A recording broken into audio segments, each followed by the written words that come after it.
This is episode 291 of the Seahawkers podcast. I'm Brandon Schultz of the Military Seahawkers. And joining me this week to talk a little bit of Seahawks offseason, talk about the draft, is Mr. Rob Staton from SeahawksDraftBlog.com. Rob, welcome back on. Brandon, it's good to be with you again, and I hope everybody is coping with the pandemic at the moment and staying safe. We are doing well. I am crushing it at 4th and 6th grade math, so I'm really proud of the tutoring I'm able to do, and I'm just I'm working into one of my new roles around the house. Yeah, I'm doing a great job at physical education and science. Yeah. And I was terrible at science at school, but I'm loving science for a 6-year-old and a 3-year-old. So, it's actually I've found the positive from this, and that is getting to spend time with my kids. So, it's been great. It's definitely a nice thing to come away with. Some of those positives, especially. You want to look for the positive things when times are tough, and times are really tough for a lot of these draft picks leading up to the NFL draft. I've heard so many conversations now that you've been doing at Seahawks Draft Blog, Rob. You've had Cesar Ruiz on. You've had some great guard prospects like Damian Lewis and Robert Hunt, who, I have to imagine, and I feel sorry for some of these guys because here they are. They've gone through this whole process. They've gone through the 2019 season. They're looking forward to this 2020 draft. It's kind of their moment to be in the spotlight. And now, so many of these guys miss out on their school's pro days, which, for guys like Ruiz and Damian Lewis and Robert Hunt, okay, that, they have a lot to show on tape, but, some of these late round guys who get to really show out at some of the pro days, I feel like, based on some of your conversations that you've heard with different guys, that those are the guys that are really going to miss out on having that exposure. I have sympathy with players for 3 reasons, or 3 types of players, and then there is one group of players that I have no sympathy with.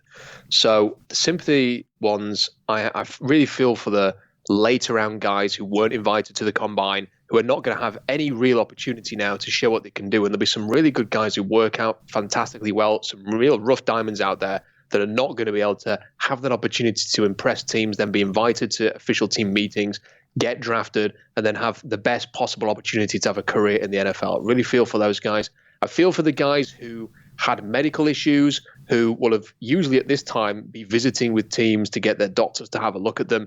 Now teams are going to have to make a decision on, are we just going to take a gamble? What is the risk we're taking this guy like in the top 10 versus, later on? And you're going to see guys fall because of this. And the other thing that I have sympathy for is that as a player, you grow up and you watch this draft process from a distance for your whole life. And if you have, dreamed of an NFL career, you've wanted this time forever. And then it gets here and you're not able to do any of the things that normally you would be able to do in the draft, which is attend the draft if you were invited, which is to have the meetings. I bet it's a great experience to go and visit with loads of different NFL teams and be toured around their facilities and go through that interview process. There hasn't been a single interview that I've had in my life that I've come out afterwards and gone, that was a waste of time. You can learn something from every single one of those meetings that you have, whether it's for your NFL career or for your life in general. So to miss out on some of those, listen, I've been doing FaceTime interviews with these players. I cannot imagine doing a FaceTime official team meeting for an hour on FaceTime. It's just, the technology is great, but it ain't as good as meeting people in person.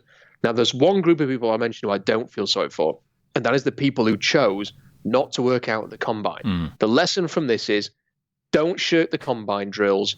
Do it. You might as well do it. Yeah, there's some risk there. You might fall down the stairs tomorrow and get hurt. Go out and run a 40, run a short shuttle, do the 3-co, do a vertical, do a broad.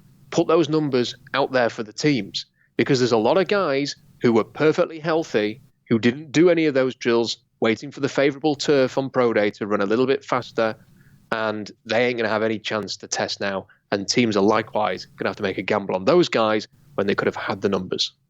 It's wild that you bring that up, because so often we hear of players who, they want to take advantage of their pro day, especially when it comes to quarterbacks and throwing to their guys.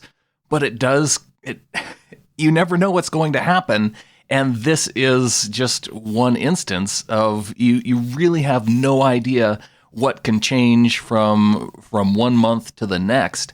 And yeah, those guys who opted out of competing at the combine, they're in a really tough spot because there's been a lot of those guys where I look down the list to see, what the numbers were that they put up at the combine.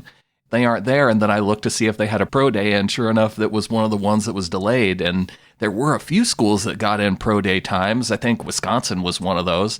But so many of them have been delayed. And yeah, it's a bummer for them. And but at the same time, you say it is kind of that always compete mentality. And when you have the opportunity for competition, you take it because maybe you don't know what happens between now and the next time you have the opportunity. Now, look, I think the NFL has to do something with the combine. If they're going to put it on prime time and make these guys run at 10 o'clock at night, they have to. There has to be some incentive for them to do all of the drills. And I would like to see some kind of financial incentive for doing all of these things, some kind of a reward for making sure that whatever the time is, that they go out and do a full set of testing results so the teams have got the information. And if you're trying to sell this product to fans around the world and say, come and watch our broadcast, then if you have the 5 best players at a position not run because they think, well, I'll just wait to my pro day because I know there's a fast track at Ohio State or Clemson or whatever, and I'll run a little bit faster, and that's better for my stock. There has to be, I think the NFL, now that they've moved it to prime time, they've got to be prepared to pay these players to do everything at the combine. They're becoming pros, pay them to perform. But at the same time, you've got someone like Yetur Gross-Matos, who went to the combine, was perfectly healthy. He did the broad jump and he did the vertical jump and did well. He then did all of the positional drills. The only thing that he didn't do was a 40 and the agility testing. And now he's not had a chance to do any of those things at a pro day. And if I'm a GM who needs a pass rusher, and hey, look, the Seahawks need a pass rusher, I'm thinking, what have you got to hide? What were you going to run? Were you going to run like a 4.9? Right. Just listen, if you ran a 4.75, I don't think it would have killed his stock at all. But at least right? As opposed to wondering, how bad is this that he did everything except run, and now he's not going to have a chance to. So look, every year there's not going to be a global pandemic affecting the draft season. Fingers crossed. I hope that's not going to be the case. Yeah. Hopefully this is a one-off in our lifetimes. But at the same time, there's a lot of guys there that, I guess with hindsight, they would have gone back and done things differently. Well, I do wonder how much difference can it really make? Because I look at Zach Bond from the linebacker from Wisconsin. He had the 4.3 short shuttle at the combine, but then he went and did it at the pro day. Wisconsin, one of the few colleges that actually got to have their pro day in before everything kind of shut down. And he went from a 4.3 down to that under 4.1 mark for the short shuttle that the Seahawks look for. Yeah, I mean that's the thing though, and that's why I always, with a pro day, and this is the thing. So what teams generally do is they will hand time the guys at the combine, and they will use those numbers, and they will. I guess they will have them in. I mean, I'm speaking like I've been in a draft room here, and I haven't. But what I imagine is there's probably like a list of the hand times, and then there's probably a list of the official times that were tracked. For example, like the 40-yard dash, and the official times for the short shuttle and stuff like that. And then what you will do is you will go out and you will do hand time these things again, and then you've got a comparison there. But even then, the great thing about the combine is everybody's performing in the same conditions at the same time. Whereas if you are performing at a pro day and there's a fast track, or for example, you're not going to do any of the position drills or a bench or anything like that. You're just doing a short shuttle, and you can spend 2 weeks or a month or whatever preparing for that short shuttle to shave seconds or tenths of a second off. Then that's not the same as doing it at the combine. So, yeah, I always... And that was a direct shot at Bond, Rob. That was the only drill that he did at his pro day, was the short shuttle. Now, listen, I hope it's a legit 4.1, because that is a great time, and that's comforting, because I don't think, his 4.65 that he ran at the combine was okay, but at 238 pounds as a pass rusher, you want to see him in the 4.5. So, if he's running a short shuttle at that time, that's much more appealing to the Seahawks. Well, I want to talk more draft, Rob, but I also want to talk a little bit of offseason. And one of the guys who's been impacted by everything going on with the coronavirus is Jadeveon Clowney and his free agency situation. And I'm kind of curious where you're at in terms of all of this, of whether or not, you talked about the guys that you have sympathy for in terms of the draft. But what about a guy like Clowney? Do you have some sympathy for the situation that he's in? I mean, I don't know if I have sympathy with Jadeveon Clowney because he's a man who's already made $50 million in his career. So, the fact that he is, he's discovered this cold market for his services. He's obviously overestimated what his value would be in free agency. And now he finds himself without a team, and he's going to have to come to terms with that. And then he's going to have to make a call because he can either take presumably Seattle's offer. I'm guessing that's the best offer, or if it's not, somebody else's offer that is the best offer, or he can just sit and wait, and the situation is not going to change because in a few weeks' time, teams are going to draft a defensive lineman and they're not going to be in the market for his services anymore. There's going to be even less cap space available, and he might end up look, if the Jets ring him up in August or September and say, do you fancy it for a year? His big thing was to go to an actual good team, not a team that is, the Jets are not going to do anything next year. So he's got a big call to make. I kind of get the sense with Clowney that what's happening at the minute, Brandon, is this is kind of like the Russell Wilson thing a year ago. You've got both sides playing this out through the media. So you'll have one reporter leak something out like Clowney's reduced his money, his demands to 17, 18 million. Then you got the Seahawks leaking out, well, he better sign quick or we're going to move on. Mm-hmm. Then you've got Clowney saying, well, the Browns are interested and he's not really that keen on Seattle's offer.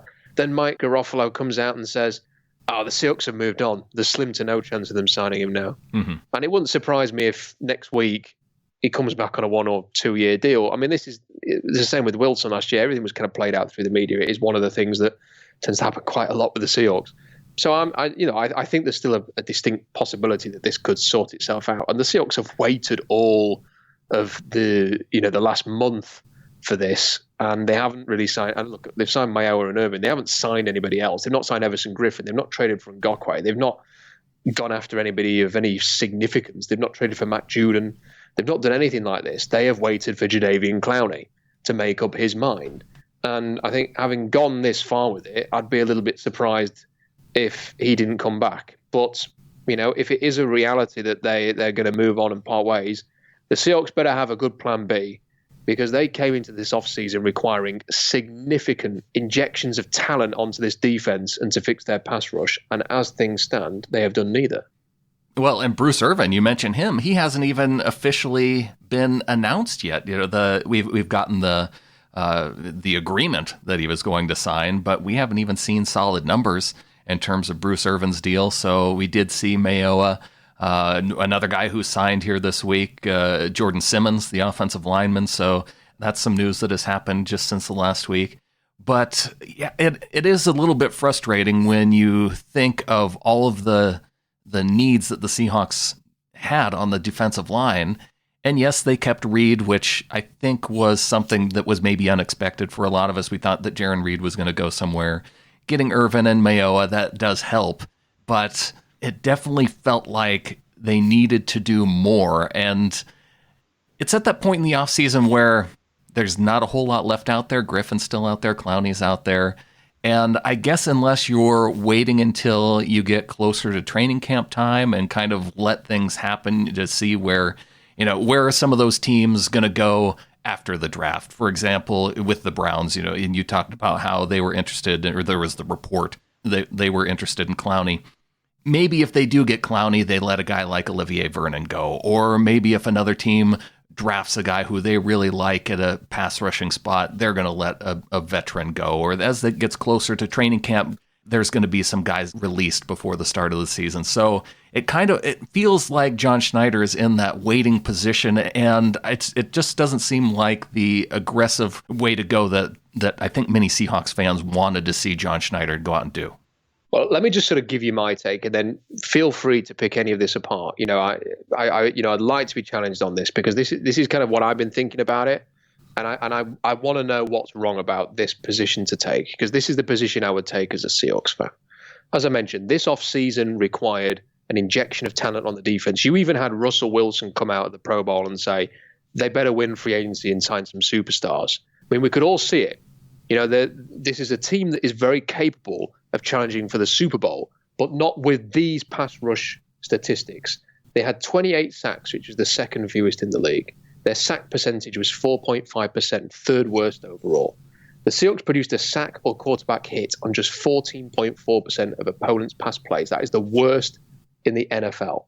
They only had 126 pressures, sixth fewest in the league. Seattle's pressure percentage was the fourth worst in the league. They hit the quarterback 68 times, again, fourth fewest in the league. 52 tackles for a loss, fourth fewest in the league. They gave up 55 explosive running plays, seventh most in the NFL. They gave up 4.9 yards per carry, fourth worst overall. And they had 331 missed tackles, the fourth most. I mean, that is a laundry list from hell in terms of defensive performance from the Seahawks. So, yeah, do you know what? People can harp on about let Russ cook and all that stuff. Russell Wilson is going to forever be undermined if he's having to play with a defense like that, because he's going to have to score 2 extra touchdowns a game to make up for it. They had to come out and fix the pass rush. They had to get more talent on defense. And from my position, what I've seen them do is they've used a significant amount of cap space that they had on journeymen and former first-round busts. They've not fixed the pass rush.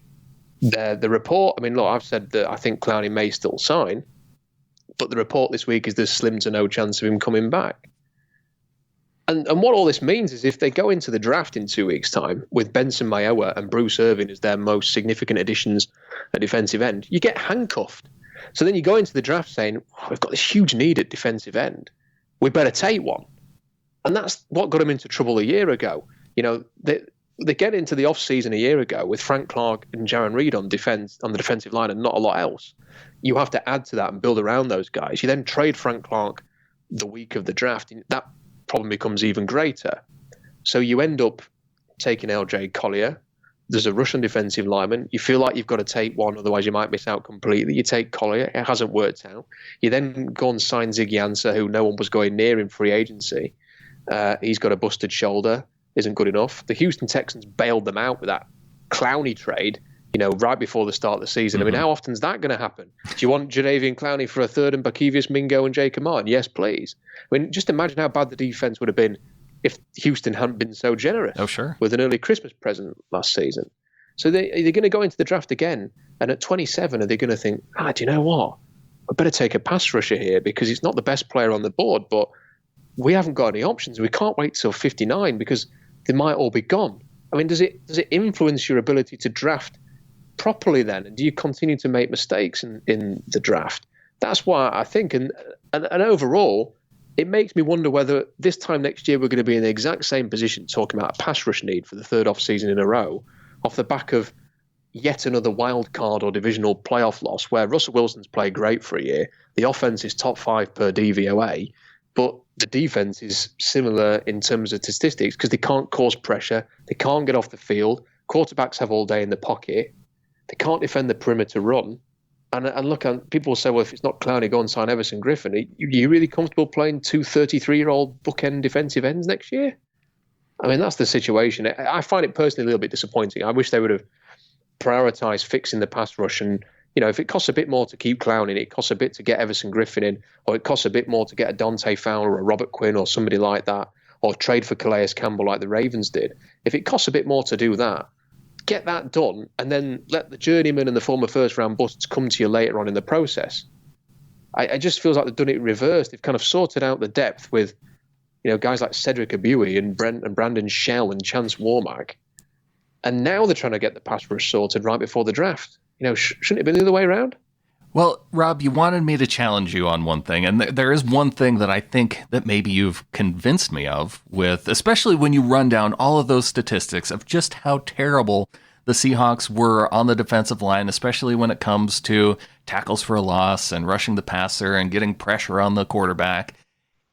I think of all those numbers and I think of, okay, well, who was on the defensive line last year?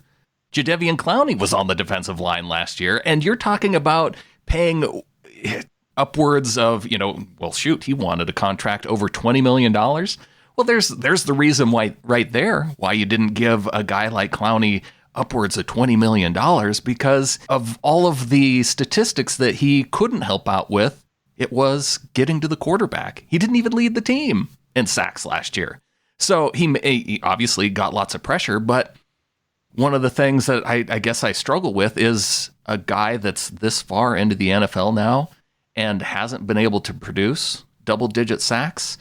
Is that a guy that you go out and pay big money to? Yeah, look, it's a fair, legitimate argument. What I would say, I suppose, in response to that is Jadeveon Clowney was, I think, possibly the most double-teamed defensive lineman in the NFL last year. And the reason is because, let's say you're game planning the Seahawks and you're an offensive coordinator and you look at that defensive line and you go, well, do we really need to worry too much about Brandon Jackson or Ziggy Ansah? No. Have they got anybody in the interior who's going to cause any problems? No. Can we actually leave two guys on Jadeveon Clowney or three for most of the game, and we'll just take our chances that Brandon Jackson's not going to win the game for the Seahawks? Yeah. I mean, the guy still had 30 pressures, which, as a comparison, Robert Quinn, had 35, Dante Fowler, 35, Von Miller, 36, Josh Allen, who was the top 10 pick, had 39. Yeah. He had more pressures than DeMarcus Lawrence and Myles Garrett. And Yannick Ngakoue had 27. And Frank Clark had 27. And Chris Jones in Kansas City had 27. So he had more than some of the best defensive linemen in the league last year. And pressures are not everything, in the same way that sacks are not everything. But I kind of thought with this offseason, what the key would be to re-sign Jadeveon Clowney and then to give him some help, to add to what you've got, to make his life a bit easier. Because it's a bit like if you played the Rams and you knew that Aaron Donald was the guy who was going to beat you, you could maybe do something to help your offense handle Aaron Donald. It's a bit harder because he's in the interior rather than playing off the edge. You can't put a tight end stuck right behind the center just in case. But you can play a tight end off the edge, obviously, or an extra lineman like the Seahawks often do. So it's a bit harder to defend Aaron Donald. But if he's the only guy, then you maybe give him a bit more attention. With Jadeveon Clowney, it's the same thing. If you've got a bookend defensive end who can beat you, then it's Averill and Bennett all over again. And then if you bring Frank Clark off the bench like they did, or Chris Clemens or Bruce Irvin, that's how you create a dynamic pass rush. And there's one other point that I'd like to make, Brandon. The Seahawks depend on a four-man rush. They're not like the Baltimore Ravens who blitz and are creative with their looks and formations. They don't have the Todd Bowles defense in Tampa Bay, which is basically we're bringing the house every single down. The Seahawks say we're going to rush four and play coverage. If you're going to depend on a four-man rush, you better be able to rush the passer. You better have pass rushers who can get home. You better have people who can create pressure and defend the run. And the Seahawks haven't had that for 2 years. I guess I just have a problem with where to assign blame in this particular situation, because is the blame on Clowney for not accepting the Seahawks' best offer when they may have had the best offer? Or, do you put blame on just the entire situation of not being, with his medical issues, especially having the microfracture surgery on the knee, I'm sure that's something other teams would want to take a look at with their team doctors, and they're not able to do it in with not being able to travel and with the facilities being closed down. So you could put the blame there, or you could put it onto John Schneider for not giving him a good enough of a deal to say, okay, yes, I'm agreeing to it, and let's just call this done, and we can move on now.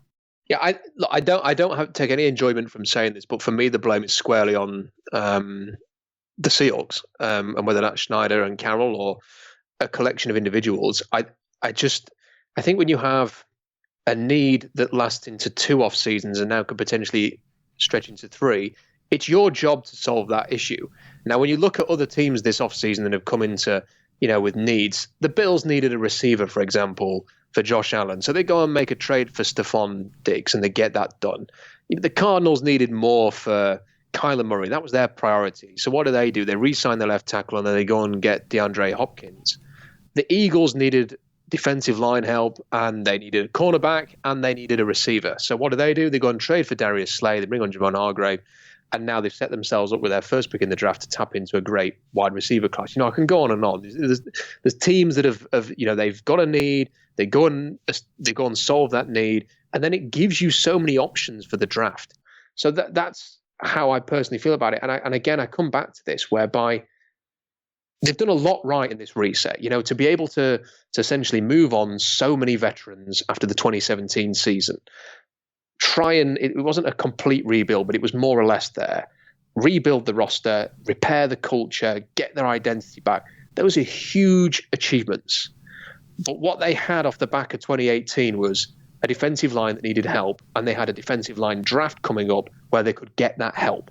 So you're thinking, you've got Frank Clark, you've got Jaron Reed, go and get a couple of pieces in this draft to go and support them, continue that build. And then by opting not to pay Frank Clark and to trade him, that's fine. They got a good haul for Frank Clark, and it was a huge contract that Frank was going to get in the end from Kansas City. So that was a perfectly understandable trade. But then you've created an even greater problem. So you better have a plan to solve it. And their plan to solve it has been LJ Collier, Ziggy Ansah, Jadeveon Clowney, who may end up being a one-year rental, and now Benson Mayowa and Bruce Irvin, and potentially a weak-looking defensive line draft.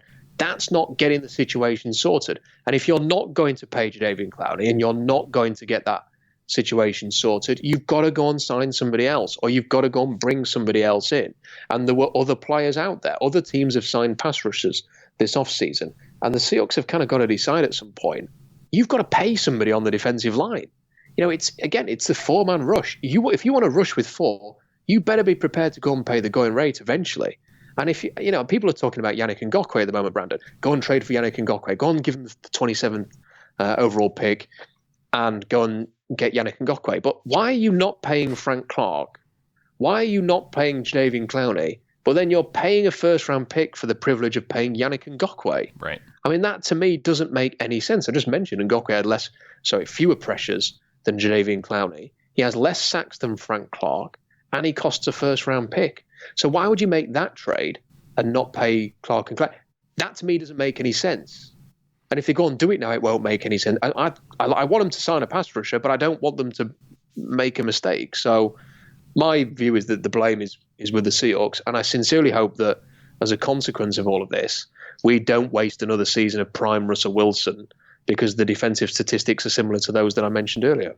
So the one way, Rob, I could see this actually working out for the team is that, say they have, obviously they didn't use the transition tag, but let's say they have an agreement with Clowney, kind of a ghost transition tag, to where they say, whoever comes to you with the best offer, and yeah, maybe you aren't going to be able to do all the medical things with the teams that they would need to do, but once you really find out what your market is, then we're going to match that. And so if they are able, and they're able to find the best deal to keep Clowney as a member of the Seahawks, that frees them up to maybe make some of those depth moves that they wouldn't have otherwise been able to do, and it ends up working out for them that way, I can see that as potentially the best way out of it.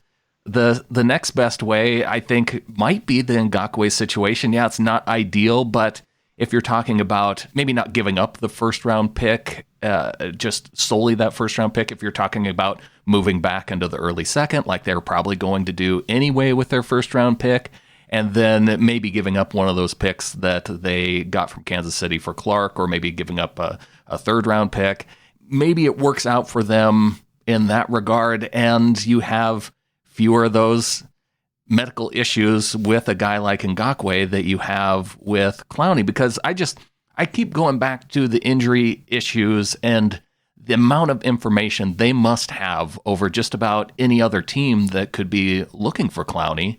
They know what they've been able to have their doctors around him and kind of have I think a better idea than most of how much longer he could be effective, and if he might end up in a situation like Todd Gurley finds himself in.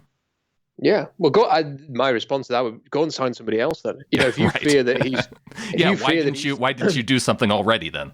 Yeah, if you think he's Todd Gurley, don't sign him. Yeah. Don't spend a month waiting for him.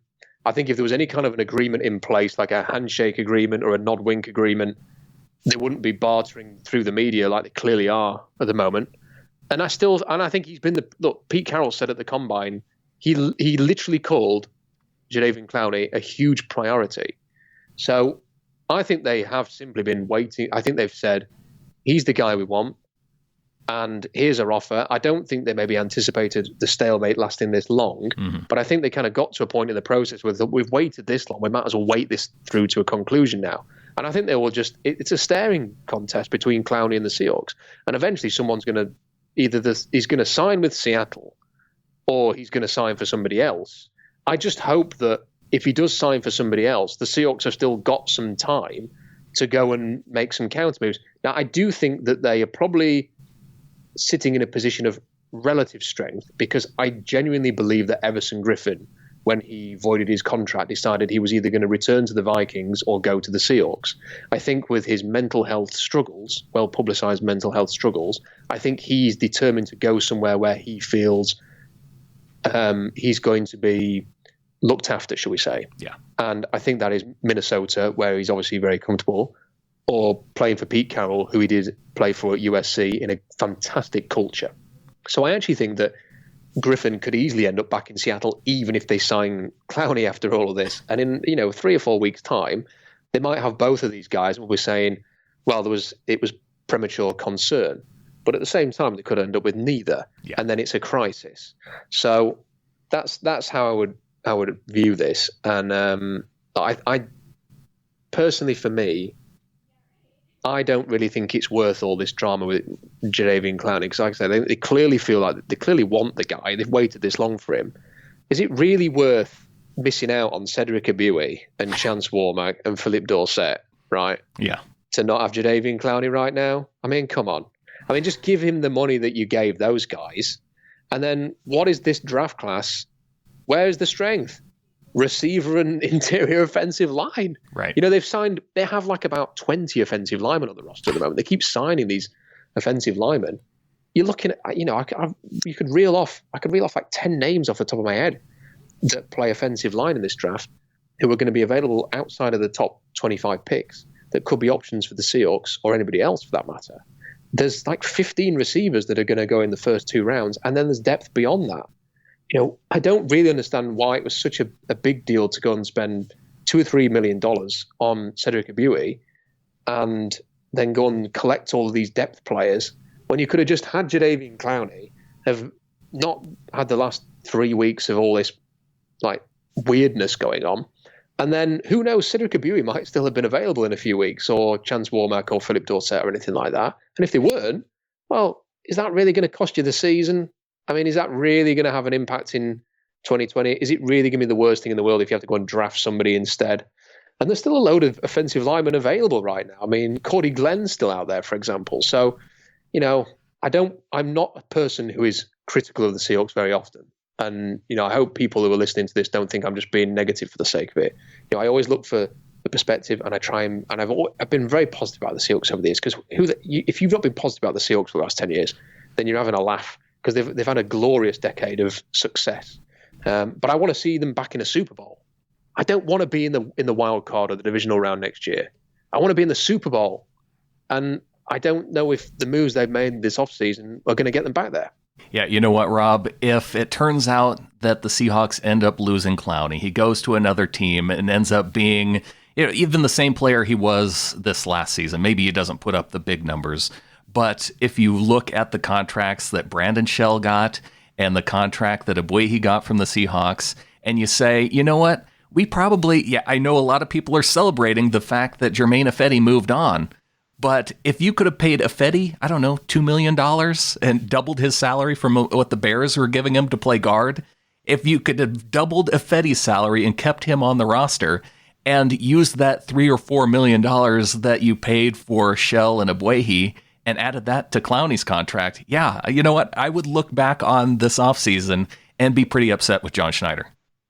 Yeah, I mean, look, a lot of people don't like Jermaine Ifedi. I know I kind of found it almost seemed a little bit like on Twitter, for example, that, it didn't matter that they hadn't signed a pass rush. Just the fact that Jermaine Ifedi had gone away was enough for a lot of fans. Yeah. I think that was a little bit harsh, but then, there's a reason why he's received such a terrible market this offseason, and whether that's a mixture of performance and character. It can't just be the way he played, because he wasn't that bad. I mean, come on, there are a lot worse tackles in the NFL. He may not have been great, but there were many, many worse tackles who were earning a lot more money than he is, or even tackles who were marginally better who were earning a lot more. Hey, listen, Brandon Shell might not be that much better, and the Seahawks just paid him a lot more. So, I think it's a fair point. I just, again, I don't want to keep repeating myself, but it seemed to me like the better plan to do would be to wait out. If you run the risk of losing Cedric Abui and Brandon Shell and all these guys, let's say that Shell had signed for somebody else, the Rams or somebody like that, the day after the Seahawks did sign him. If you then went and signed Jermaine Ifedi for a ham sandwich like the Bears have done, would it have been the worst thing in the world, really? And then you could still, I still think they're going to draft a right tackle. So, they might spend their first pick on a right tackle. Yeah. So then Brandon Shell's just a more expensive draft hedge than Jermaine Ifedi would have been. That to me doesn't make any sense, especially when you're penny pinching a little bit with Jadeveon Clowney. Well, Rob, I think that's a good jumping off point to get into the draft. You have the Seahawks draft blog. The draft is what you do, and we got a draft coming up in just a couple weeks. And I'm excited to see where the Seahawks could go with this because, unfortunately, defensive line isn't where the majority of the talent is. There are some nice tackles that are expected to be available at the end of the first round. There's, the deep wide receiver draft that, gosh, they could get a guy at the end of the second round that you could see projecting as a guy who's going to be in that lineup week one and be able to give you some production. So I do want to start off with defensive line, though, because I think, like we've talked about, they've kind of put themselves in the position to where they may have to take the best guy with their first pick. And you go back to 2015 when they took Frank Clark with their first pick. Yes, it was at the very end of the second round, but he was probably a guy where in that offseason, I just remember being pretty upset with the team because here was a guy that a lot of people were saying, hey, this is a guy that's going to fall down draft boards because of all the stuff that he had going on in college. And the Seahawks, reached too early, but when they were at a position of need in that 2015 draft, they kind of had to take him there at the end of the second round. They end up getting Tyler Lockett. And so they had two solid players come out of that draft. Otherwise, not a ton of great picks in 2015. But it does feel like right now that at the end of the first, they may have to use their pick on the best pass rusher available. And there's not a whole lot of great names, but I'm going to throw out a couple names for you, Rob. And that's Trevis Gibson out of Tulsa or Curtis Weaver for Boise State. Which one of those two guys do you think might fit the Seahawks the best? Well, I think we're talking about, two players at opposite ends of the scale. So Trevis Gibson he's very raw, very athletic. When you watch him on tape, I found his tape to be a little bit frustrating because it's very clear that he has got talent and potential, but he's playing at a lower level and he's not put anything together really yet. He's somebody, to me, he's like the Obum Gwacham type who if you get him in, the day 3 of the draft, he comes in, everyone will go, what a great pick, great potential. Whether those kind of guys actually work out in the end, it can go either way. I mean, and I like his character. You've listened to his interviews. He's very good to listen to. He did okay at the Senior Bowl based on what I saw. I didn't shine in the 1v1s, which is kind of like the opportunity for somebody like that at a smaller school to come in and say, I belong here. And I don't think he necessarily did that in a way that other players did. So, yeah, for me, he's Obum Gwacham. He's a 5th round kind of guy. You chuck him in there and you see if it sticks. With Curtis Weaver, he was an absolute pass rushing monster at Boise State. His production is absolutely incredible. I mean, his sack production, his pressures, his tackles for a loss, his pass rush win percentage, his pressure percentage are all leading amongst this class. There's basically a handful of guys, and that's Chase Young, it is Curtis Weaver, it's Julian Aquara, and it's Josh Uche. They're the guys who consistently have won and won and won as pass rushers. Now, the thing about Weaver is he was 300 pounds when he got to Boise State. And if you actually watch the Rivals video of him in recruiting, he doesn't look like an edge rusher. He looks like a defensive tackle, like an undersized defensive tackle.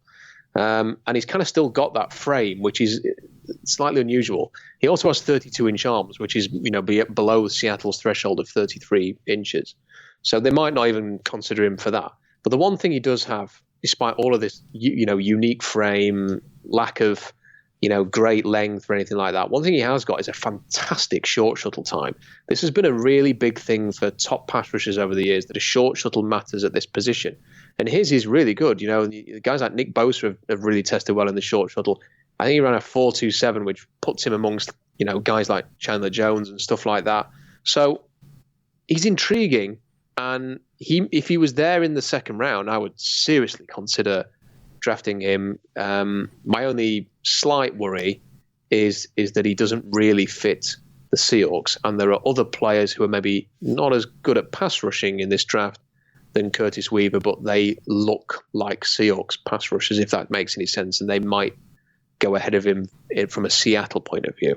Yeah, and I guess that's kind of what I was getting at with my question too, is between those two guys, yes, a guy like Weaver doesn't have some of the measurables that they traditionally look for, like the arm length, whereas Gibson has that, but he doesn't have, that polished feel, but he has that potential. And I think back to Frank Clark, and again, he had, I think that was a potential type pick. Obviously, I think he would have been taken a lot sooner, even with the off-field issues, just considering the needs that teams have for pass rush. But ultimately, that was a guy that kind of fit what the Seahawks tend to look for. I mean, a quick one on Frank Clark. I remember watching him. I wrote 2 articles on him, and you're right. Because of all the stuff off the field. When I was writing the articles, I was saying, listen, I know a lot of people aren't going to like the fact that I'm writing about this guy, but I'm going to do it anyway. And this is from a purely, I'm writing about him as a player in the draft because he's in the draft. Okay, so I'm sorry if anybody's offended by the fact I'm even mentioning his name, but I'm going to do it. And then I said, and here's what he's a top 10 player. Oh, he's a top 10 pick in this draft. Like he's physically, that's how good he is. And I was saying he's basically physically superior to Jadeveon Clowney. They are different players, but as an athlete, he is elite of the elite. I mean, like his short shuttle was that of a defensive back, and he was like 270 pounds at the combine. He ran like something like a 4.05 short shuttle. There are cornerbacks who don't get near that. There are guys like 185 pounds who don't run a short shuttle like that. Everything about him, his explosive testing, his agility, his speed was of a truly elite level. And he would have been an absolute surefire top 15 pick if it hadn't have been for the issues off the field. He was invited to the combine, then he was uninvited to the combine, then he was invited to the combine. There was a lot of stuff about that. And then obviously he lasted to round 2 and the Seahawks took a chance on this. To me, he's more of a comparison to DK Metcalf. He was, obviously DK Metcalf fell for very different reasons, but it was like, wow, look at this amazing physical talent who's here at the end of round 2. We'll roll the dice on him. And they've done that a few times. I actually kind of secretly hope that they do something like that again. If there's a player that falls who's got massive, massive potential, I hope they take him because, you've got Clark, you've got Malik McDowell, you've got DK Metcalf, and you've hit 2 out of 3. Yeah. And the McDowell one was a freakish thing. Who knows what he would have been if he'd have actually taken the field. So there could have been 3 out of 3. So I hope that if there's somebody who falls to 27, I can't really think of anybody who fits this mark. But well, if it would have to be somebody with a medical type issue, right? A medical, there's been talk about Javon Kinlaw, for example, has got some medical question marks. He's just too good to fall. He's got to go from a top 10 pick to 27. That's a massive fall. And, they haven't taken guys like Miles Jack or anybody like that when they've fallen. So even when they were saying we need linebackers, they didn't stop his fall. So, if he fell to 27, that would be significant. I suspect he would carry on falling if he got to that point. In round 2, there's not really anybody who who springs to mind. Not on the defensive line. Receiver maybe. Yeah. It's possible that someone like Laviska Shenault, for example, could be there at the end of round 2, and maybe you think, well, let's try and strike twice, lightning strike twice with Metcalf and Shenault. Could see that. But I can't think of a pass rusher who could fall into range. Because there's not the depth of talent at pass rush unless Chase Young falls for some reason. Maybe he has one of the gas mask bongs that comes out the day of the draft. But I still don't see him falling out of the top 10. So if there was free travel around the country, maybe someone could casually leave some gas mask bongs just lying around. Yeah.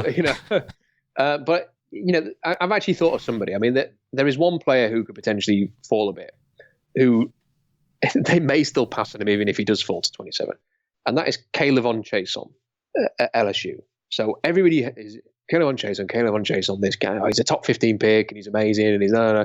Chris Sims was talking about him like he's the second coming of Von Miller this week on NBC, and some of the national mock drafts, Lance Zierlein, who love to bits, respect them. He's got him like as one of the 15 best players in the draft. Like, okay, I've watched him play, and I don't know what all the fuss is about. His pass rush win percentage is the weakest of the entire draft class for edge rushers. He does. I was talking to Mike Renner about this, and he kind of shares the same opinion as me. He will beat up some of the best offensive tackles in the draft. He's beaten the best offensive tackles in this draft class in college. But then he'll play other games where he's playing scrubs and he doesn't do anything. He didn't test. He was one of these people who chose not to test at the combine. So what's he hiding? You go back and look at the Spark testing. It's not great. And you say, well, can Spark testing translate? Yeah, it did for Xavier McKinney. And Chase Young's Spark testing wasn't any good. And he was another guy who skipped the combine. So, he might only be a 4.75 runner at 254 pounds. That's not Brian Burns a year ago, top 15 type, 4.50 or whatever he ran, super quick 10-yard split. I don't think he'd have done any of those things. And he's got 32 and a quarter inch arms. So when you actually say, okay, didn't test, short arms, bad production, tore his ACL 18 months ago, is that a guy who's going to go in the top 15 and 20? I don't think so. And I think there's a chance he could be there at 20. I've got him in round 2. Mm-hmm. A lot of people have got him in 15. I've got him like 40.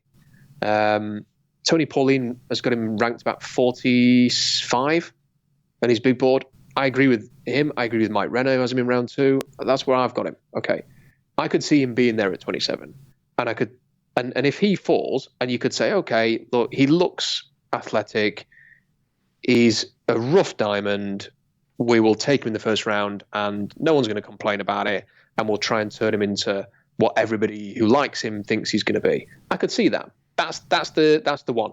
But at the same time, he doesn't really fit any, the pass rush win percentage, the short arms. Yeah. That's not what they go for.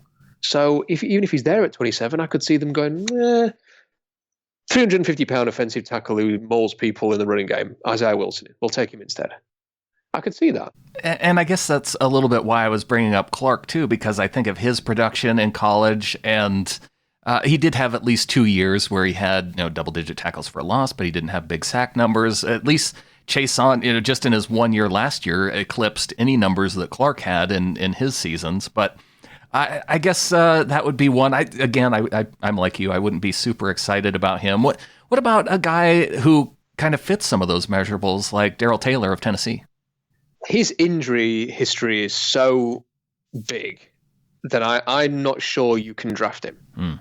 Not now, if he was there, last day, if you stumbled upon acquiring a 7th round pick or as a priority free agent, I think go for it. Because he's the type of player that if you got him as a priority free agent or as a late round pick and his medicals are okay, and then a year or two down the line, you could get some value because he's got, as a big recruit, he's got physical skills. He's not tested or anything because he was medically flagged at the Senior Bowl and didn't do anything at the Combine. And that's been the story of his career. And because you've not been able to bring him to the VMAC and you've not been able to have your doctors check on him, and none of the other teams have either, I'm not sure. I think he's one of the few players who's really going to suffer from all of this process. Now, could be wrong, and if someone really likes him and thinks we'll take a punt in the middle rounds, that's possible too. But I think there's a really decent chance that he just lasts all the way through, and you're seeing teams ringing him in 7th round saying, hey, listen, if no one takes you, we're going to offer you this much money to come in. So that's kind of where I think he's at. One other guy I wanted to ask you about on the defensive line is one of those guys that's kind of projected to be there around the end of round 1. And it seems like he's the one other guy at the edge position that, apart from, I see Weaver talked about as potentially early 2nd round or late 1st too. But AJ Epinesa out of Iowa. Yeah, again, I really struggle with him in the same way that I kind of do with Caleb on Chase. Who do you like, Rob? I do like some guys. This has been a very negative podcast from me. I'm sorry about that. So at the end of the season, he was really good, and Austin Jackson at USC is going to be a 1st round pick, and he kind of took him to the cleaners in the bowl game, and he moves inside, and he rushes from the interior, and his hands are good. And I think he's really solid. And I think if you are the New England Patriots or somebody like that, or the Broncos, or those kind of schemes, I think he could have some value there. For the Seahawks, he would be a 5 technique.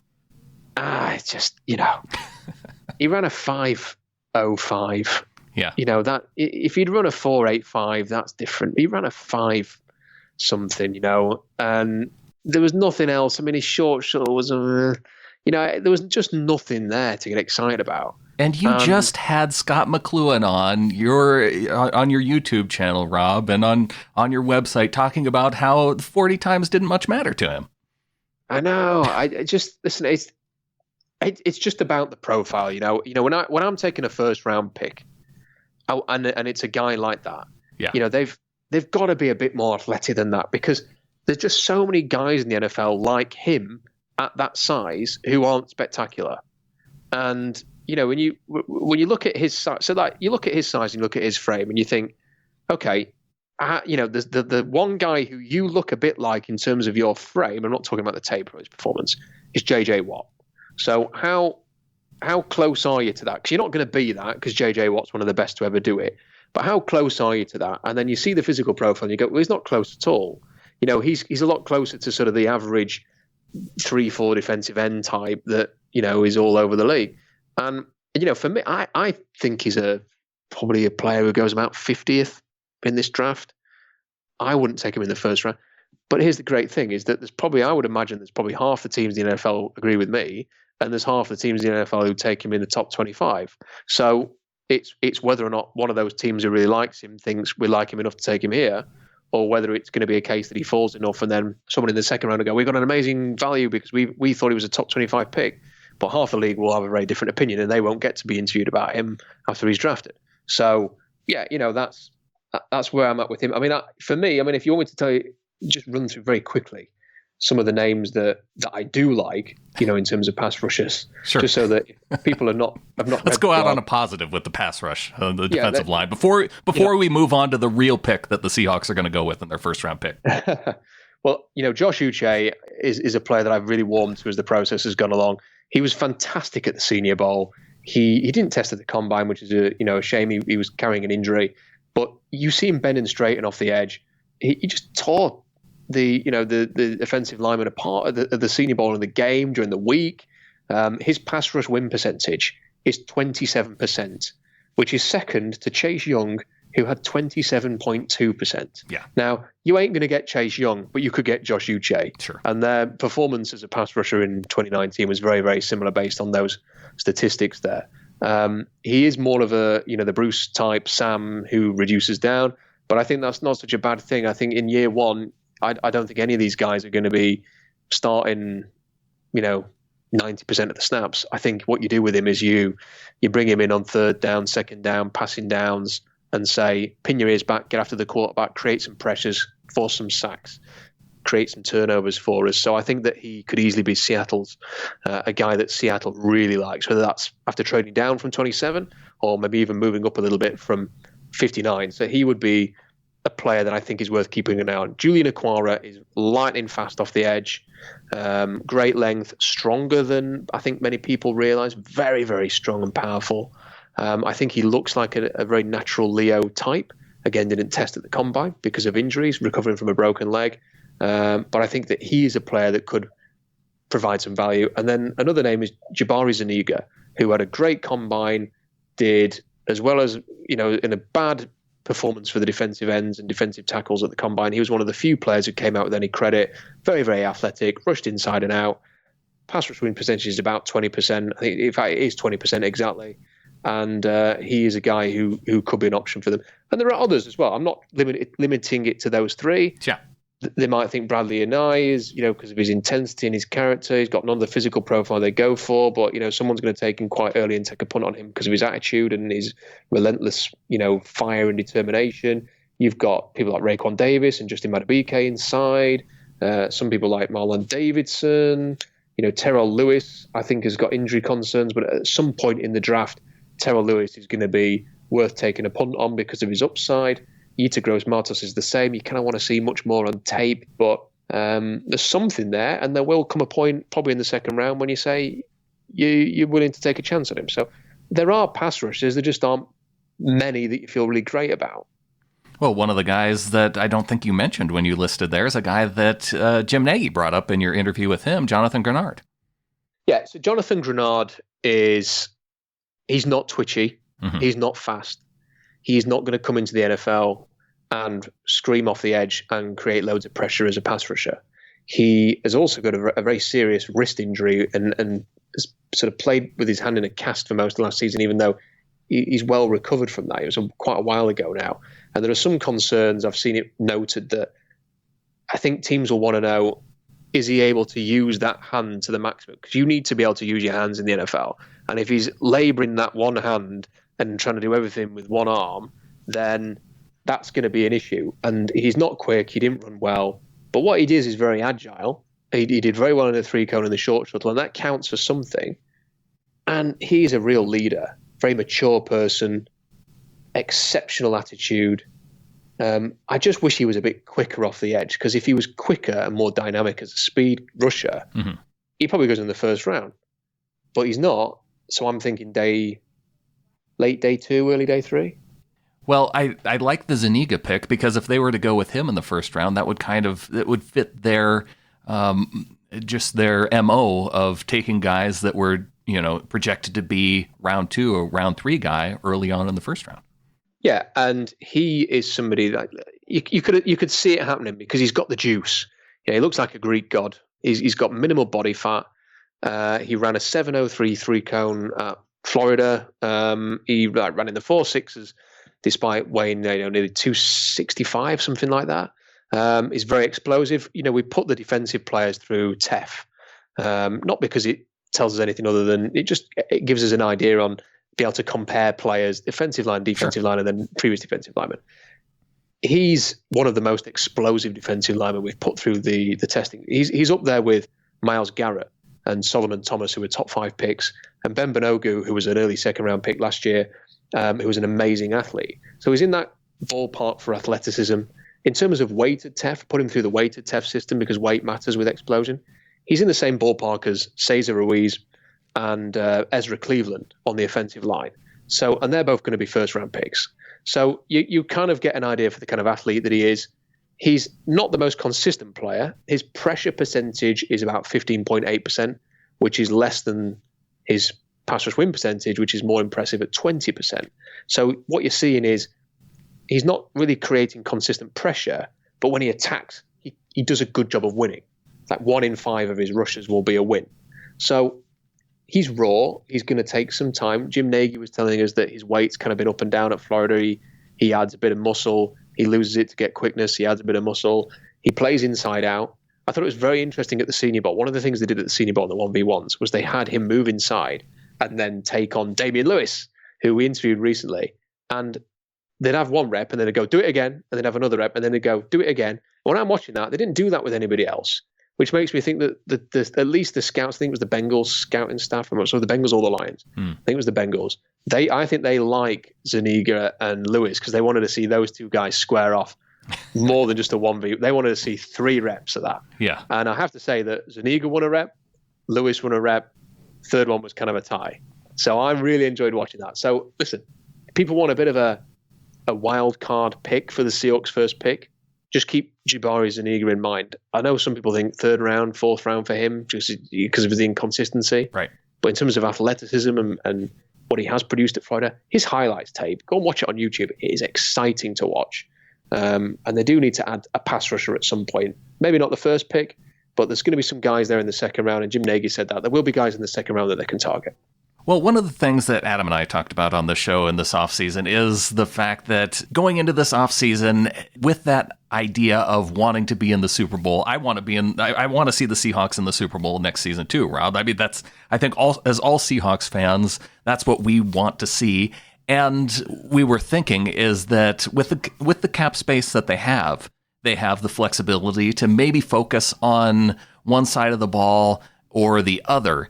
And I guess that's kind of what we've seen them do in this offseason because they focused a lot more on the offensive line. Maybe they haven't made a big splash move of signing a guy for $10 million plus, but it's definitely been a focus of the team to add players on the offensive line. You know, whether it's with Shell or with Finney and Abuehi and the former top 10 pick, Chance Warmack. So they've added a breadth of guys there, and I feel like with the talent that's available on the interior of the offensive line and at tackle, that maybe that's where the focus could continue to be in this offseason and protecting Russell Wilson. Yeah, I mean, it's very possible. I think that the emphasis, they've kind of spelled it out, has been to fix the pass rush. And there's, we're not going to go back to that, but I think they've just struggled more than perhaps they anticipated to do that.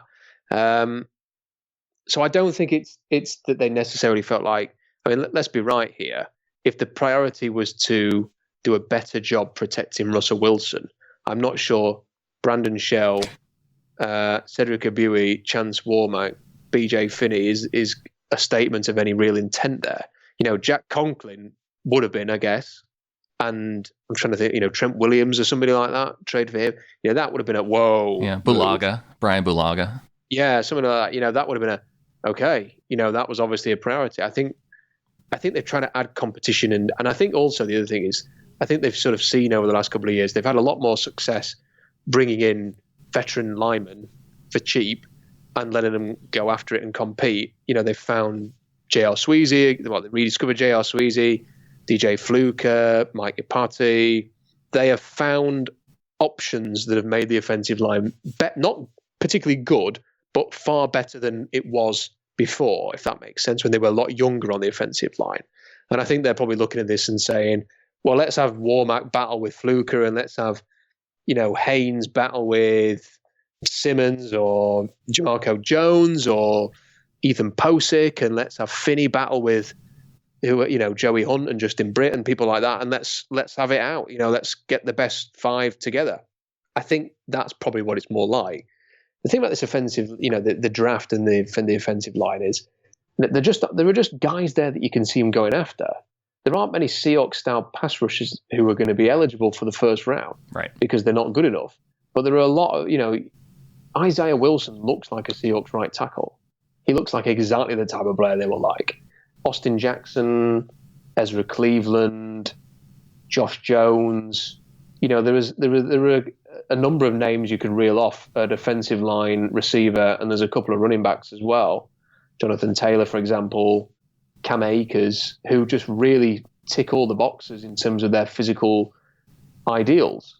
And because they've often taken offensive linemen early in the draft, they have. This, you know, might not have felt that way, but they have.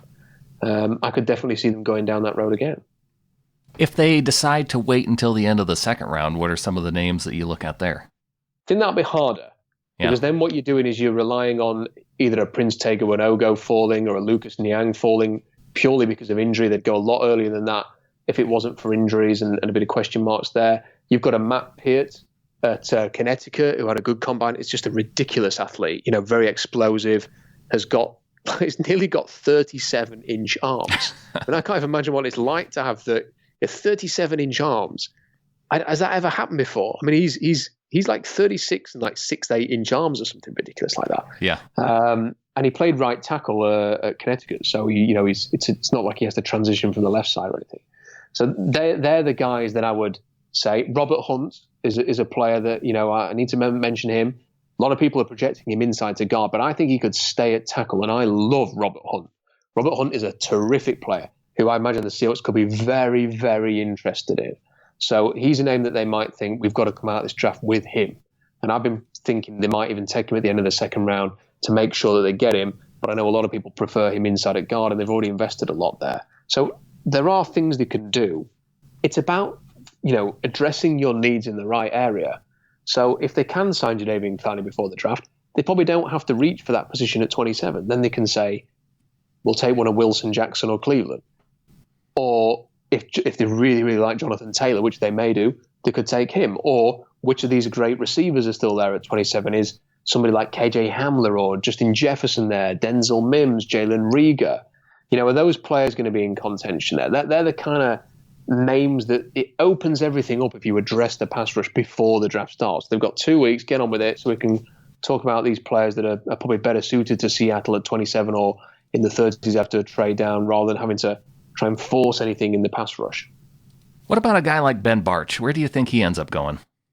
Ben Barch, really good Senior Bowl. Really, really good. I think third round is a solid projection for him, but would not be surprised at all if he moved into the second round. The one thing about the Senior Bowl, this is what I was kind of talking about Travis Gibson, is when you get these smaller school guys in, and he's like from St. John's or something, so like really, really small school guy. You get him in there, and then all of a sudden they're lining up against like a Jabari Zuniga or somebody in 1v1s, or playing these guys from Florida and Alabama and all of that. And when they're winning those reps, you take notice. And he was really, really good at the Senior Bowl. So he did a terrific job boosting his stock in Mobile. And I could definitely see him going in the second or the third round. You mentioned Yang. You don't think that he is a guy that could potentially fall to the end of the second, though? I think he could. Yeah. I think he could because of the injury situation. He had quite a... I mean, he's a very passionate player.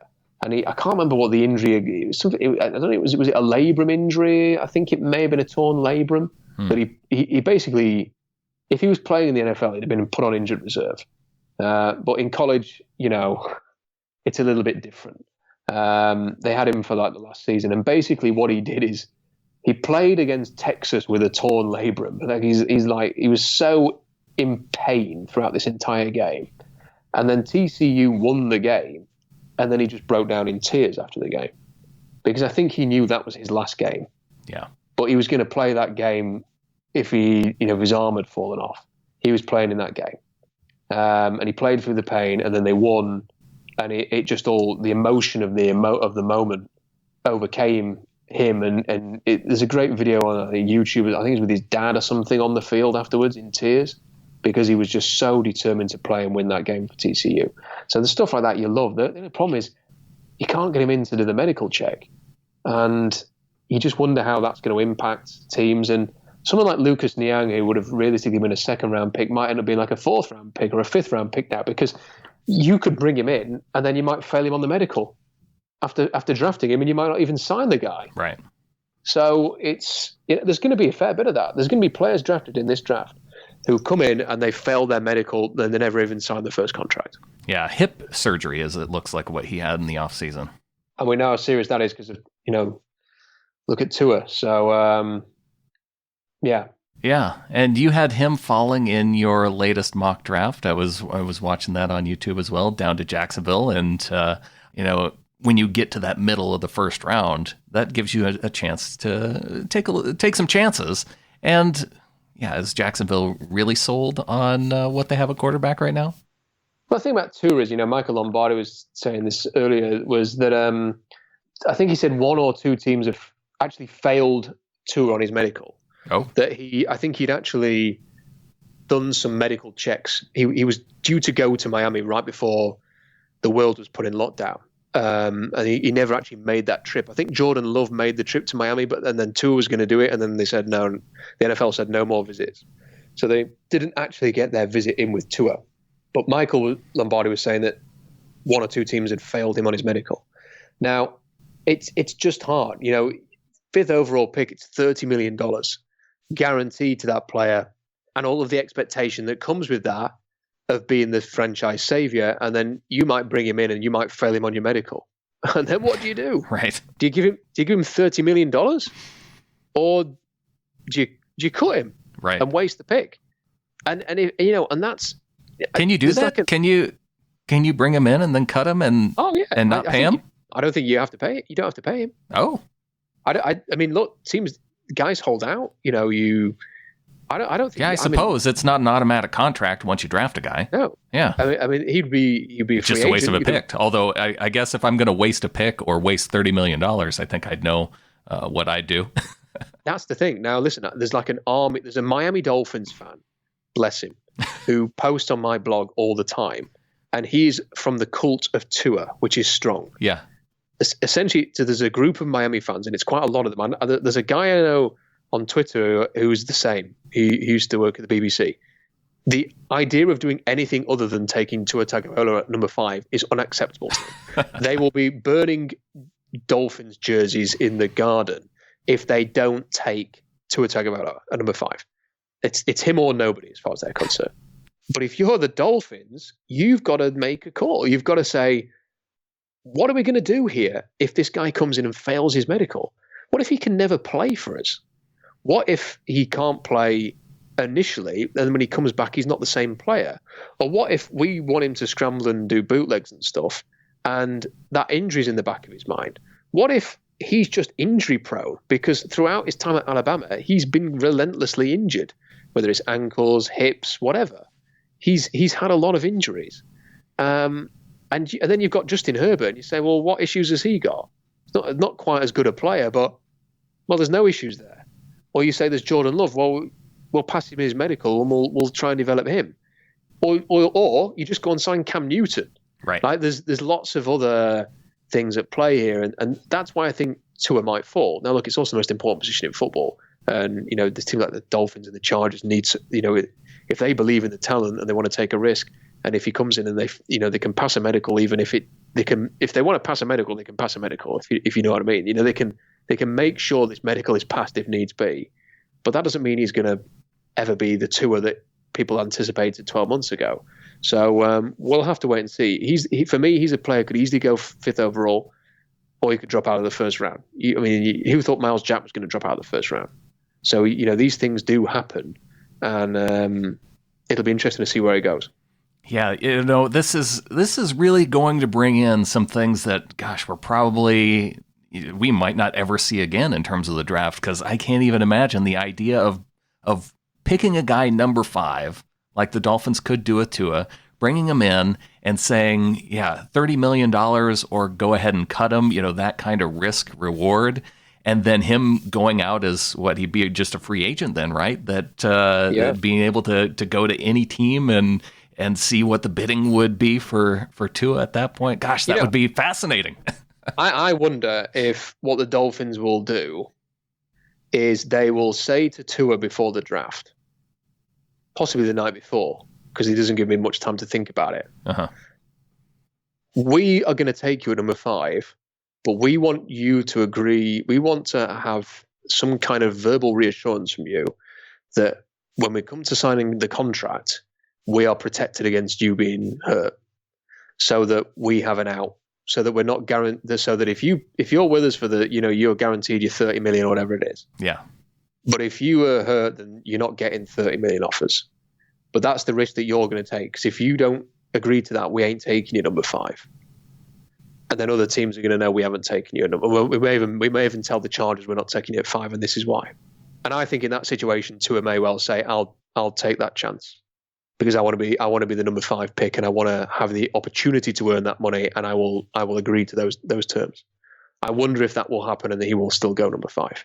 But it will probably take something like that. And just a quick final point on the quarterbacks. Do you know who's benefiting, I think, most from all of this? Jalen Hurts. Because Jalen Hurts, all he did was go to the Senior Bowl. Yeah. Be in front of all the teams. He wasn't good at the Senior Bowl, though. No, he wasn't. Speak to all the teams, though. He spoke to all the teams. And they interviewed him. They got to meet him. Yeah.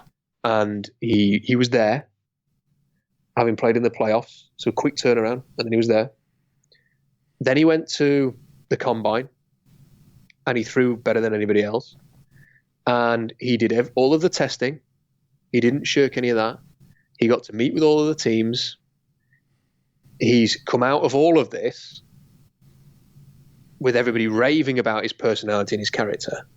And what teams are going to do, I imagine, during this process, whether it's right or wrong, they're going to go, Tua Tagovailoa, not sure about the injuries. Justin Herbert, not sure if he's the kind of leader we need. Jordan Love, there was that marijuana thing a few weeks ago, and look at the interceptions last year.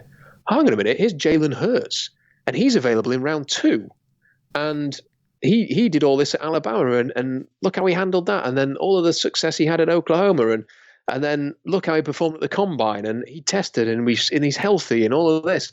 And you know what? We can just take him, and we can market off him, and we can sell him to our fan base.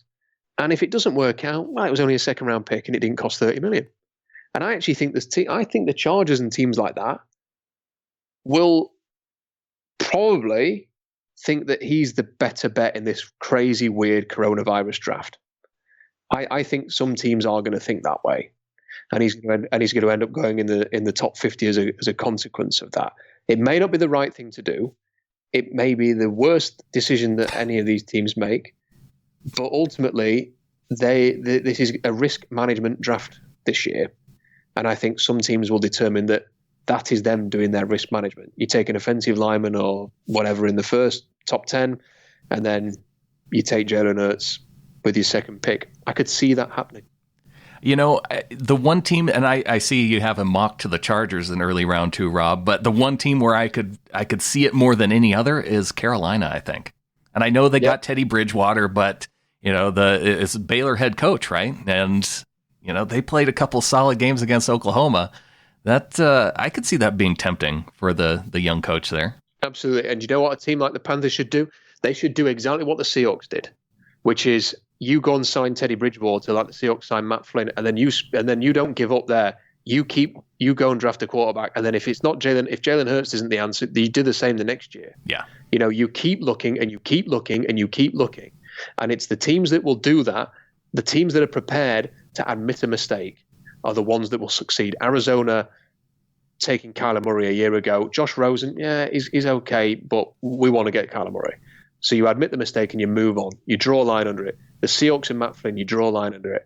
And they should do exactly the same. And you keep looking. And if Jalen Hurts doesn't work out, so what? You just go again. And I think that is a good fit. That is a really good option. And them, the Chargers, the Colts, teams like that.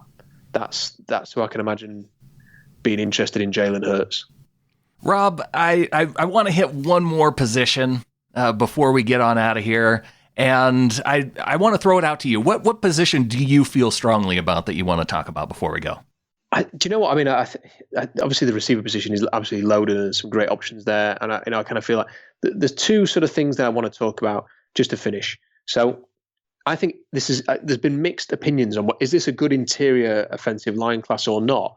I mean, I've talked to two guys in the last week who were both great at what they do, and one said it's a good interior offensive line class, and one said it's a bad one. I think it's a good one. Uh-huh. I think there's a ton of center options there. You've got your Cushenberry, you've got Ruiz, you've got Hennessy, you've got Harris, you've got Ishmael. Lots and lots of options. You've got a ton of guards. The guys I've interviewed, Lewis and Hunt. You've got Kevin Dotson. You've got Simpson. You've got Stenberg. You've got Lemieux. You could keep going and going and going. You've got offensive tackles that are going to go early. I just think, it's one of the reasons I'm a bit surprised the Seahawks have gone so heavy on veteran offensive linemen is there are some great options on the offensive line this year. So that's one thing I would talk about. The other thing is that I don't think it's a great linebacker class, but there are some good options. Yeah. So, Kenneth Murray and Patrick Queen are probably going to go in the first round or the top 40, and that may well be a little bit rich for the Seahawks. But Willie Gay Jr. is a player that I've been talking about since when I was watching Montez Sweat last year and Jeffrey Simmons.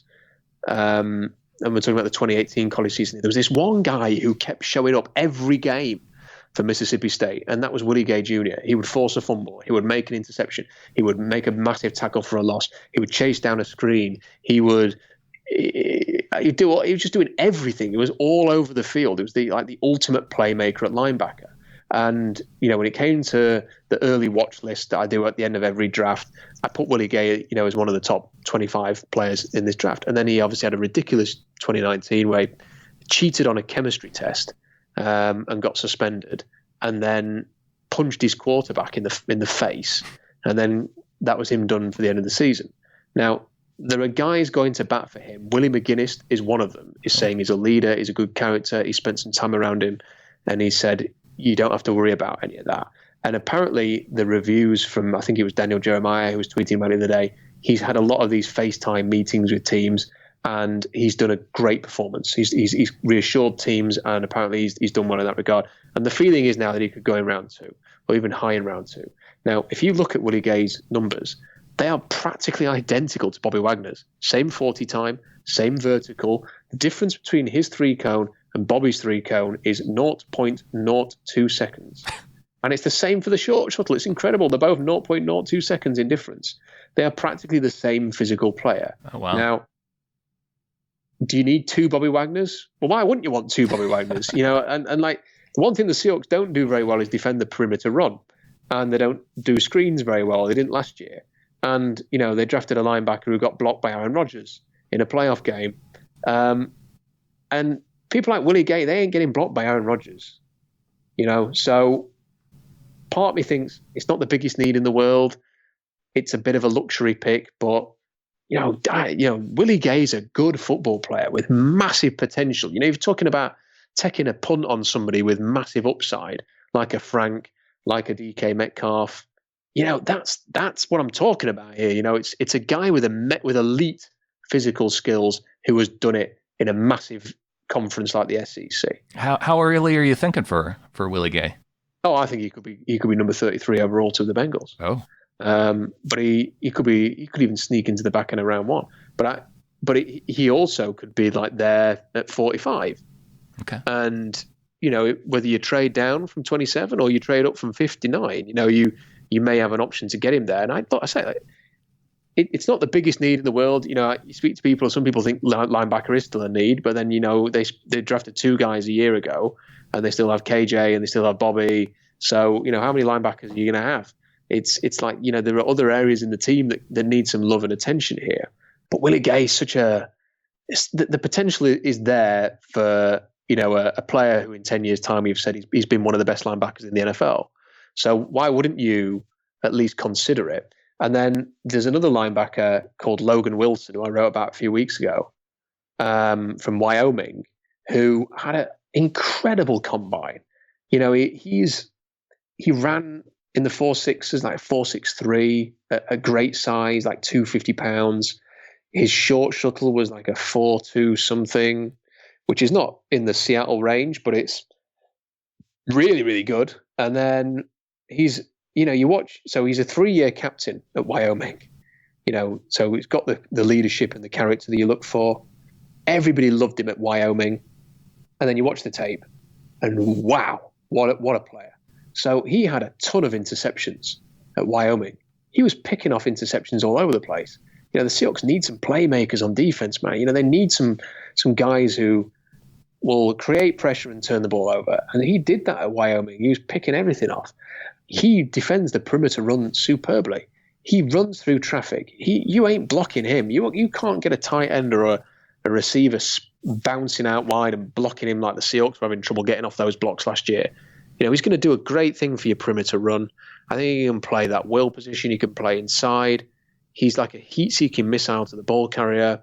And he's incredibly mature. Very, very mature. He's not got like that look in his eye, which, I was watching a Cam Chancellor video this week. And, Cam Chancellor, where he was kind of laughing and joking. He was going, like when I see a guy and, it's going to be a scene. So he said something like that. When I see a guy with the ball carrier and I've got a route to him, it's going to be a scene. It's going to be a scene. And he was laughing. And then all of a sudden, like, he's just stopped laughing and he just looked at the guy who was asking him the question. I was like, oh my God, imagine being on the end of that question, the look in his eye. Yeah. It's like, that is a bad man. It's just, and I watched the highlights. I was thinking, where's that Seahawks gone? You know, like the team that everybody was scared to death to play. You've got Cam on one side of the ball and Marshawn on the other. I'd like to see them draft some players who brought a bit of that back together. You know, you want teams to be scared to play the Seahawks again, and I don't think we've got that at the minute.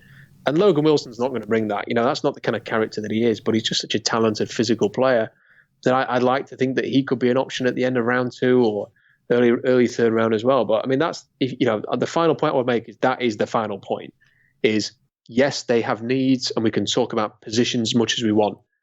Go and sign some bad men in this draft. Go and get some bad guys, because they need that edge. They need that physical edge again.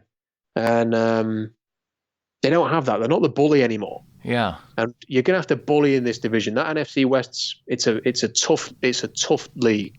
You know, you are not going to finesse your way out the Niners, the Rams, and the Cardinals. You're going to have to meet them in the alley, and you're going to have to do one over on them. So go and get some guys who can do it. Well, let's look back to that, because I didn't think we were going to end up on linebackers, Rob, but here we are. And one of the guys that, you've had me on this now, the sub 4-1 short shuttle guys, and the one guy that jumped out from the Wisconsin Pro Day, it wasn't Zach Bond, it was Chris Orr, who had a sub 4-1 short shuttle. And I went back and I was looking at his tape, and there's a guy who has a nose for the football, but I don't know if he demonstrates that kind of toughness that you'd say Cam has. But what did you think about going and looking at Chris Orr? I've not studied him a great deal, but I have seen some of him watching the other guys at Wisconsin, and I think it's a fair review. I think the thing with Wisconsin, though, is they've kind of had a good linebacker, or even multiple good linebackers in each of the last 5 drafts. Like, I remember, Leon Jacobs and players like that over the years, and there's been a series, and actually a few guys who've tested in the kind of range where the Seahawks, where you would think they might be interested, and they've not drafted any of them. And it kind of makes me wonder why. Is there something about the scheme that's not quite right? Is it hard to project them to the next level? And in fairness to all of those guys from Wisconsin, they haven't gone on and had the kind of great impact in the league that maybe their reputation warranted. But they've kind of stayed away from Wisconsin defensive players. I mean, TJ Watt's a good example of that. Yeah, and they had a chance to take Watt. Yeah, and he had the short shuttle, he had the pass rush, he had the sacks, he had the bloodlines, he had everything. And they didn't take him. And I'm trying to think, I can't remember. Maybe you can remember any, Brandon. Have they taken any defenders from Wisconsin over the last 10 years? I don't remember anybody. No, I think the only guy that they've taken from Wisconsin in the last 10 years is Russell Wilson. Yeah, that guy. Yeah, he's John Moffitt, right. If you go back, but that's still on the offense. John Moffitt. Yeah, I'm trying. There'll be somebody else. There'll be some random guy that I'm completely forgetting here, some receiver or something like that they've taken. But it just doesn't seem like a school that they have gone to. But I have to say, I found it, Rob. Sorry to interrupt. I found the last guy that they took on defense, and it was a linebacker, and it was in 1996. And I will give you $100,000 if you can pull. I will give you $100 million if you can pull his name. Okay, is that a serious offer? If you've got $100 million, I don't have $100 million, but I'm pretty confident you're not going to guess this guy's name. Because I was going to sneak onto Pro Football Reference and have a look. You're buying yourself time to Google this, aren't you? I have absolutely no idea.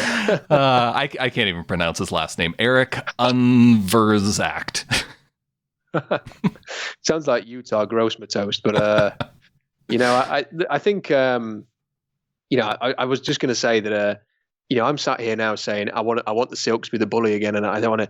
I have to say I've watched most of the players in this draft now, especially most of the key players. That there aren't a lot of guys who can do who are going to be that type of guy. That there are not a lot of absolutely menacing, hard hitting safeties. There are not many physically imposing, tall, long, great run defending cornerbacks. There are not beastly defensive linemen in this draft. the running backs, they're not Marshawn. They're different. They're great running backs, but none of them are Marshawn. In terms of the intent, there's not even a Thomas Rawls, really. I mean, Clyde Edwards-Helaire is the nearest thing, but you wouldn't mistake him for a Rawls type. The offensive lineman, there are some bad guys there, but that's pretty much it. I'm not sure they lack for toughness on the offensive line with Dwayne Brown already there. Right. So, I can sit here. It's very easy for me to sit in a chair in England and say, go and become the bully again. It's not easy to identify those guys in this draft and in fairness in previous drafts either. And I think that's one of the reasons. I think that's one of the things they were looking for a year ago. That's why they took Marquise Blair, because he was a headhunter. And that's one of the reasons why they took LJ Collier, because he was tough, physical, didn't take any crap. So I think that was a key sort of aspect for the way they approached the draft.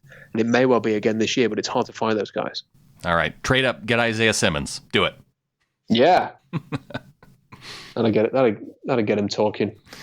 Well, Rob, really want to thank you for coming on. I'm disappointed that we didn't get to find the bully that's in this, but maybe that's where they'll be able to identify that through some of these Skype and Facebook meetings. Maybe the teams that really do the work on the personalities of the players throughout this process will end up having a leg up ultimately when it comes down to how this draft class rounds out. And if that's what ends up happening, I could see the Seahawks maybe being that team that has that little bit of advantage in terms of guys, being able to really figure out guys' mental toughness just through interviews.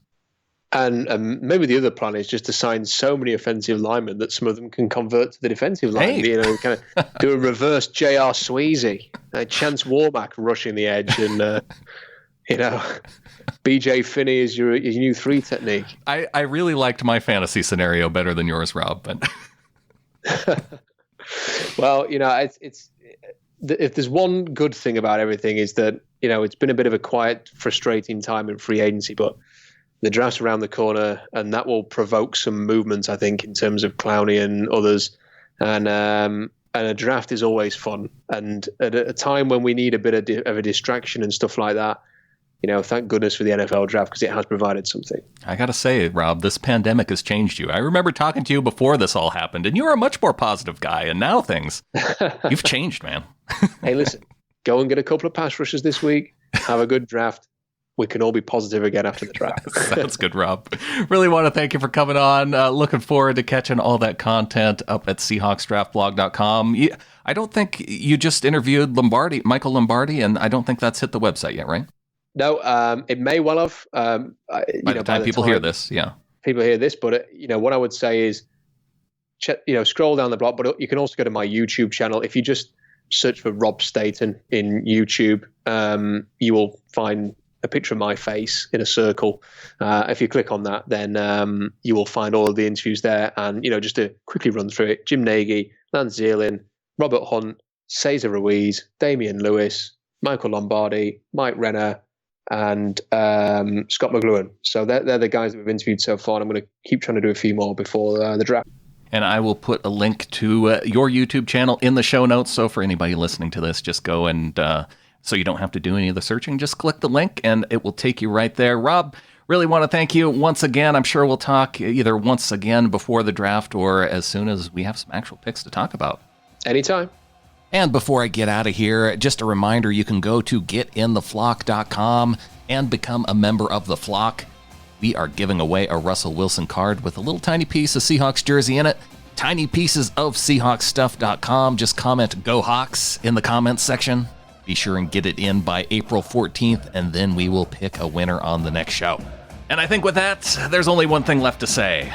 Go Hawks.